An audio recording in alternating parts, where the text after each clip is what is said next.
Everyone, আসসালামু আলাইকুম। আজকে নতুন একটা ব্লগ নিয়ে আসলাম। তো আপনারা দেখতে পাচ্ছেন, আপনারা সাথেই থাকবেন। তো আজকে একটা জায়গায় গেলাম। তো আপনারা দেখতে পাচ্ছেন, এই যে এটা হয়তো কুমড়া ক্ষেত হবে, আশা করা যায়। এটা হচ্ছে কুমড়া ক্ষেত। আপনারা দেখতে পাচ্ছেন এই চারাটা বর্তমানে ছোট আছে। এই চারাটা একটা সময় বড় হবে।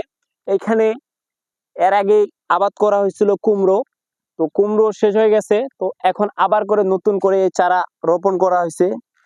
তো এটা হয়তো হাইব্রিড। এটা কয়েক মাস পরে পাওয়া যাবে, বাজারে আসবে। এখন হয়তো পাওয়া যাবে না, কারণ এই চারার বয়স হয়তো 1 মাসের কাছাকাছি। এটা 2-3 মাস পর এই চারাটা পাওয়া যাবে, ফলনটা পাওয়া যাবে, তার আগে পাওয়া যাবে না। এপাশে আসো, আমি একটু সম্পূর্ণটা দেখাতে চাই আপনাদের মাঝে, ক্যামেরার মাধ্যমে আপনাদের দেখাতে চাই যে কত সুন্দর করে এখানে নেট করা হয়েছে। এই যে সুতা দিয়ে চারপাশে ঝাঙ্গির মতো, যেটা আমাদের ঠাকুরগাঁও শহরে ঝাঙ্গি বলে, সেই ঝাঙ্গির মতো সুতা দিয়ে এটা গড়টায় সুন্দর করে পরিবেশন করা হয়েছে। তো চারাগুলো রোপণ করা হয়েছে। তো এই চারা থেকে আশা করা যায় 2 থেকে 3 মাস পর ফলন পাওয়া সম্ভব, তার আগেই নয়। তো আপনারা দেখতে পাচ্ছেন, এর আগে মনে হচ্ছিল, এর আগে যেটা দেখতে পাচ্ছি আমি, এর আগে এটাকে কি বলে, এটাকে হয়তো লাউ বলে এক কথায়। এই যে আপনারা দেখতে পাচ্ছেন এই যে বিচ্ছিগুলা, এই বিচ্ছিগুলা এখানেই পড়ে আছে। এগুলা বিচ্ছি হয়তো নষ্ট, সেই কারণে হয়তো এই বিচ্ছিগুলা এখানে পড়ে আছে। সেই বিচ্ছিগুলার মূল্যায়ন করা হচ্ছে না, কারণ বিচ্ছিগুলা আর এখান থেকে কোনো গাছ হবে না, সেই কারণে। আপনারা দেখতে পাচ্ছেন, এপাশে আসুন,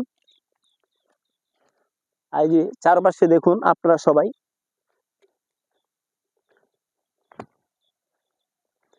এটা এক কথায় বলে যে এখান থেকে 2-3 মাস পর এখান সম্পূর্ণ সবুজে ভরপুর থাকবে।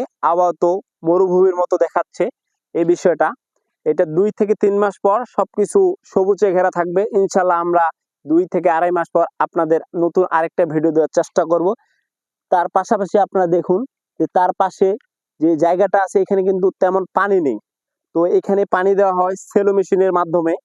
যতটুক পানির প্রয়োজন হয় ততটুক পানি দেওয়া হয়, আর যতটুক দরকার হয় না আকাশের বৃষ্টিতে ততটুক হয়ে যায়।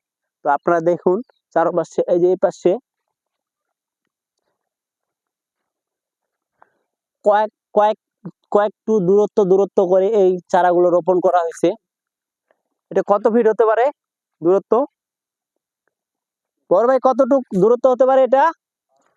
5 ফিট দূরত্ব এক একটা চারা রোপণ করা হয়েছে। 5 ফিট দূরত্ব করে করে একটা বীজ রোপণ করা হয়েছে। তো তারপরে এই বীজ থেকে আসবে ফলন আসবে, সেই ফলন থেকে বাজারে বিক্রি করা হবে, সেইখান থেকে কৃষক হচ্ছে লাভবান হবে। আজকে যে টাকাটা বাসায় আয় করা ছিল, সেই টাকাটা এই ফসলের জন্য ব্যয় করা হচ্ছে। একদিন শেষে হয়তো লাভ হতে পারে, আশা করা যায় লাভ ইনশাল্লাহ হবে। তো 2 মাস পর আপনাদের সামনে এই সবুজে ঘেরা ফলনটা আপনাদের সামনে আমি তুলে ধরবো। সেই সাথে আমাদের পাশেই থাকবেন, আমাদের চ্যানেলের মাধ্যমেই থাকবেন, ফেসবুক পেজে থাকবেন, ইউটিউবে থাকবেন। ধন্যবাদ সকলকে।